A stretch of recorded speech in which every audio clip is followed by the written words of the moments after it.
My husband called the police on me at our own anniversary party, told them I was an intruder in the mansion we built together. But when those officers walked through our door and saw what was really happening, everything he planned to do to me, it came crashing down on his head instead.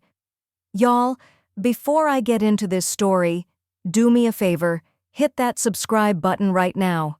Because what I'm about to tell you, you won't believe it. And if you've ever been underestimated, dismissed, or treated like you don't belong in spaces you created, this story is for you. Stay with me until the end, because the tables turn in a way nobody saw coming. My name is Lauren Bennett, and 10 years ago I thought I'd found my fairy tale.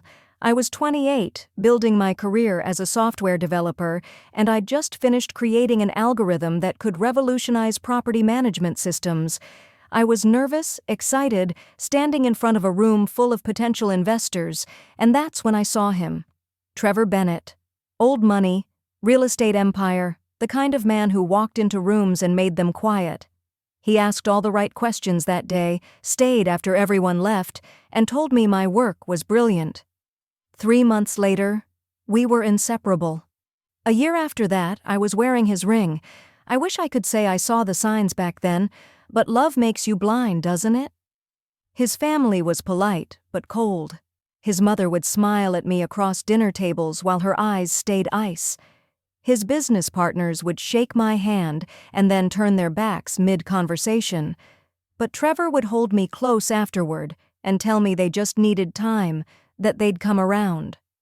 I believed him because I wanted to, because when it was just us, he made me feel like I was his whole world. We built something real together, or at least I thought we did. My algorithm became the backbone of his company's expansion. We're talking billions, y'all. Billions with a B. I didn't just stand beside him looking pretty at events. I was in the office at 3 a.m. fixing code. I was in meetings pitching to investors. I was the one who turned his family's dusty real estate business into a tech-forward empire. And through it all, I loved that man. I planted the gardens at our estate with my own hands. I designed the library where he'd have his morning coffee. That house wasn't just where we lived, it was where I poured my heart, my dreams, my whole self. But somewhere around year 8, things shifted. He started staying late at the office more often, started taking phone calls in other rooms, closing doors behind him, started looking at me like I was a stranger instead of his wife. I'd catch him staring sometimes with this expression I couldn't read, like he was calculating something, measuring something. I told myself it was stress. The company was growing, he had more responsibilities, we just needed to reconnect. I suggested couples therapy. He said he was too busy. I planned date nights. He canceled them. I tried talking. He walked away. Then one morning, about 3 weeks before our 10th anniversary, he came into the kitchen and said he wanted to throw a big party, celebrate a decade of marriage, invite everyone who mattered. I was surprised because we'd been so distant, but I was hopeful. Maybe this was him trying. Maybe this was a new beginning. I should have known better. I should have seen what was coming. But when you love someone, you want to believe in their best intentions, even when everything in your gut is screaming warnings. The night of the party, I stood in front of my closet for an hour trying to decide what to wear. I wanted to look beautiful, but not like I was trying too hard. Elegant but approachable. I settled on a black dress, simple and classic, wore my natural hair in twists that took me 3 hours to perfect. When I looked in the mirror, I thought I looked good. I thought I looked like a woman celebrating 10 years with the man she loved. I had no idea I was dressing for war. The guests started arriving around 7. Champagne flowed, servers circulated with appetizers, a string quartet played in the corner of our ballroom. Yes, we have a ballroom. That's how big this house is. And as I walked through the rooms that evening, smiling and greeting people, I started to notice something. People were looking at me strange, not friendly, not warm, confused almost, like they weren't sure why I was there. One woman, a wife of one of Trevor's business partners, actually asked me to get her a glass of wine, just assumed I was staff. I corrected her politely, introduced myself as Trevor's wife, and she looked shocked. actually shocked, like she hadn't known he was married to someone who looked like me. Trevor was across the room, surrounded by his circle, laughing at someone's joke. I caught his eye, smiled, waited for him to wave me over or come to me. He looked right through me, turned his back, kept talking like I wasn't even there, and that's when I felt it in my chest. That dropping sensation when you know something terrible is about to happen, but you don't know what. I walked toward the kitchen, needing a moment to breathe, to collect myself. I splashed some water on my face, told myself I was being paranoid. This was our anniversary, our celebration. Everything was fine. When I walked back out into the main hallway, heading toward the ballroom where the party was in full swing, Trevor was suddenly there, right in front of me, but his face, y'all. His face was twisted up in fake confusion and fear, and before I could ask him what was wrong, he started yelling, loud enough for everyone to hear, loud enough for the music to stop and heads to turn. He shouted, "Who are you? What are you doing in my house?" I actually laughed at first, thought it was some weird joke I wasn't understanding, but he kept going, kept shouting, and people were coming out of the ballroom now, crowding into the hallway, staring at us both. I said his name, said, "Trevor, what are you talking about? Stop playing." But he backed away from me like I was dangerous, like I was a threat. He told the crowd, told all those people in our home, that he'd never seen me before in his life, that I was an intruder, that someone needed to call the police immediately. And I watched, frozen, as people actually pulled out their phones. As his mother put her hand over her mouth and gasped. As his friends formed a protective circle around him. The man I'd loved for 10 years, the man I'd built an empire with, was standing there treating me like I was a criminal in my own home. I tried to speak, tried to tell everyone this was insane, that I lived here, that I was his wife. But Trevor talked over me, his voice shaking with false emotion, saying I was clearly disturbed, clearly needed help. He was good, I'll give him that. He sounded genuinely concerned, genuinely scared, and I realized in that moment, watching him perform, that this wasn't spontaneous, this was planned, this was calculated, this was him trying to destroy me in the most public, humiliating way possible. The police arrived faster than I expected. 2 officers, Rodriguez and Thompson, walking through my front door like they'd been called to a break-in. Trevor rushed to them, playing the victim so perfectly. He told them I'd somehow gotten into his home, was claiming to be his wife, and he wanted me removed safely before I hurt someone. I stood there in my anniversary dress, in my own hallway, surrounded by people who should have known me, and watched my husband try to have me arrested.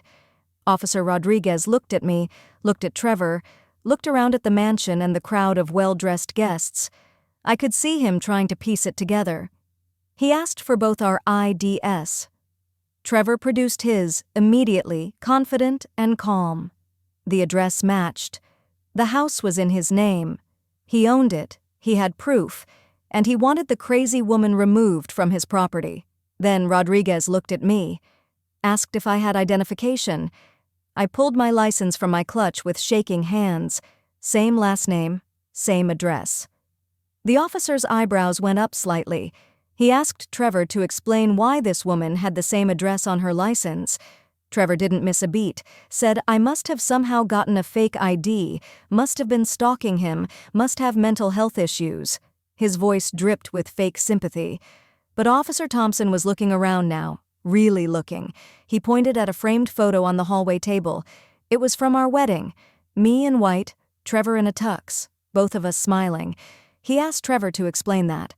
Trevor stuttered for the first time, said it must have been planted, said I must have broken in earlier. The lie was falling apart, but he kept pushing it. His mother jumped in, saying she'd always known something was off about me. Other guests murmured, unsure now, the mood shifting. I finally spoke, and my voice was steady, even though I was breaking inside. I told Officer Rodriguez to check the property records, told him my name was on the deed alongside my husband's. Told him I'd lived in this house for 8 years, that my belongings were in every room, that my clothes were in the closets upstairs, that my toothbrush was in the bathroom. Trevor tried to interrupt, tried to say those were all mistakes from years ago that he'd been meaning to fix. But Rodriguez was already on his radio, calling someone to verify the property information. And the room got very, very quiet. That's when I pulled out my phone. My hands weren't shaking anymore. I was done being scared. I was done being humiliated. I looked at both officers and said I needed to show them something. I'd been recording conversations for the past 3 weeks because something in my gut told me to. Because Trevor had been too secretive, too cold, too strange. And I had receipts, y'all. Oh, I had receipts. I played them the first recording. Trevor's voice, clear as day, talking to his lawyer about having me committed to a psychiatric facility, about claiming I was delusional, unstable, a danger to myself, about how once I was locked away, he could take full control of everything, the company, the assets, the house, everything. The guests gasped. Trevor's face went white. His mother made a choking sound. But I wasn't done. I played another recording. Trevor with someone else, a woman, his paralegal, Nicole, who was actually at this party somewhere. They were talking about their plans for after I was gone, about draining our joint accounts, about finally being together without me in the way, about how the party tonight was the perfect opportunity because everyone would witness my breakdown.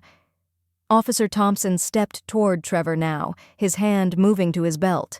He asked Trevor to step outside. Trevor started backing up, his voice rising, insisting this was his house, that they couldn't tell him what to do.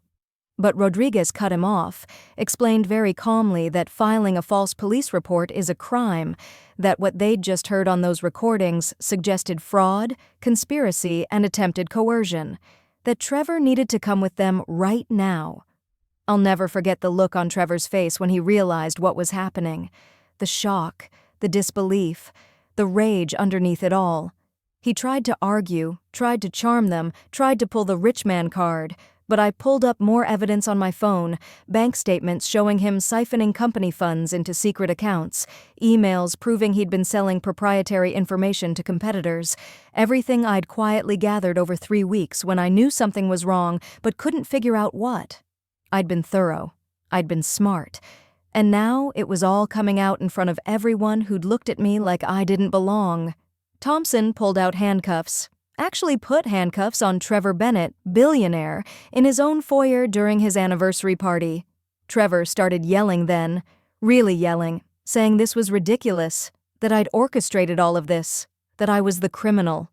His mother was crying, his friends were backing away, and Nicole, his mistress, tried to slip out the front door, but Rodriguez stopped her, said they'd need to talk to her too. The whole beautiful plan Trevor had constructed, this scheme to erase me from my own life, was crumbling in real time. They walked him out through the crowd of guests, everyone watching, everyone filming. The man who'd called the police on his own wife was being arrested instead. And I stood there in the hallway, in my anniversary dress, in my house, finally able to breathe. Officer Rodriguez turned to me before they left, told me they'd need a full statement but that I was free to stay in my home. Those words. Your home. I almost broke down right there, because for the first time all night, someone had acknowledged what was true.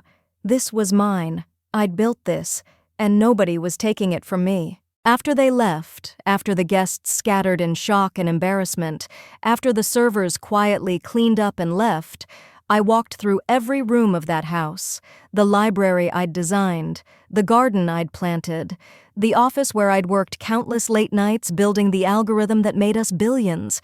Every corner held a piece of me, and Trevor had tried to steal it all, had tried to paint me as crazy, as an intruder, as someone who didn't belong, had weaponized the police, knowing exactly how dangerous that could be for a black woman, had counted on everyone believing him over me because of who he was and what I looked like. But he forgot something. He forgot that I wasn't just his wife. I was the genius behind his empire. I was the woman who'd built something from nothing. I was smarter than he ever gave me credit for. And when he underestimated me, when he thought he could break me down and erase me, he gave me exactly what I needed. Time. Time to watch. Time to listen, time to gather every piece of evidence that would bury him. The divorce took 6 months. I kept the house, kept my shares in the company. actually ended up with majority control after all his fraud came to light and the board forced him out. Trevor faced charges for the false police report, for financial crimes, for everything I'd documented. His reputation was destroyed. His business partners dropped him. And me? I'm still here. Still standing. Still thriving. Running the company I built, living in the home I created, finally free from a man who never deserved me in the first place. Let me tell you something. They will always underestimate us. They will always think we don't belong in the spaces we create. Trevor thought he could erase me from my own life, use the police as his personal weapon, humiliate me in front of everyone, and walk away with everything I built. But here's what he forgot. I'm not just beautiful, I'm smart. I'm not just his wife, I'm the reason his company exists. And I'm not just going to stand there and let someone steal my life. If this story resonated with you, if you've ever been underestimated or had to fight to prove you belong somewhere you created, drop a comment below. Share your story. Let's lift each other up. And listen, subscribe to this channel, hit that notification bell, because I've got more stories about people who thought they could break us, but ended up broken themselves. Share this video with someone who needs to hear it. Someone who's fighting their own battle right now. Remember, keep your receipts. Keep your dignity, and never let anyone make you question your worth. I'm Lauren, and I'm still standing in my house.